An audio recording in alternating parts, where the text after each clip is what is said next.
Weak winds earned her the categorized status of tropical depression, but then brought more than just depression to the tens of thousands she visited with misery and suffering from her excessive rainfall and widespread flooding.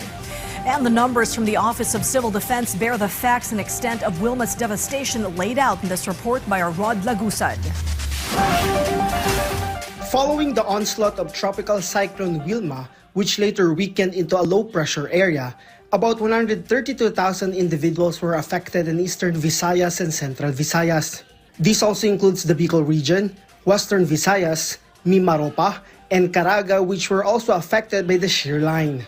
According to the Office of Civil Defense, the rainfall brought by the tropical cyclone caused the most impact in these areas. OCD spokesperson Junie Castillo explained that several areas were flooded because of this. Mas karamihan ba more than the landslide, umabot ito more or less mga mahigit na 30 areas, 30 areas ang mga binaha. Although karamihan naman dito ay nag-subside na at saka umupa na kumbaga dahil gumanda na yung panahon dun sa mga lugar na yun. Our data as of yung kaninang madaling araw at saka kagabi, meron pang 7 na flooded areas in region 5 and then sa region 8. He said as weather conditions continue to improve, they expect these flooded areas to subside. Based on OCD data, about 13,000 people were recorded to have gone to evacuation centers, while an additional 8,000 evacuated elsewhere. They expect these individuals will soon return to their homes. However, he reminded the public that it is the local government and the DRMO who will decide when it is safe to return.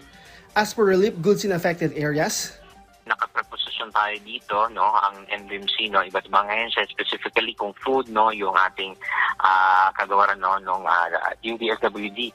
And then, ganun din yung mga local governments, sanay na rin na nag-preposition. So far, at the national level, sa koordinasyon ng OCD, wala pa po tayong natatanggap na request for augmentation. So, we expect po na po ito dun sa mga lokal na pamahalaan. No casualties have been reported following the impact of the tropical cyclone. Rod Lagusad from the National TV Network for A New and Better Philippines.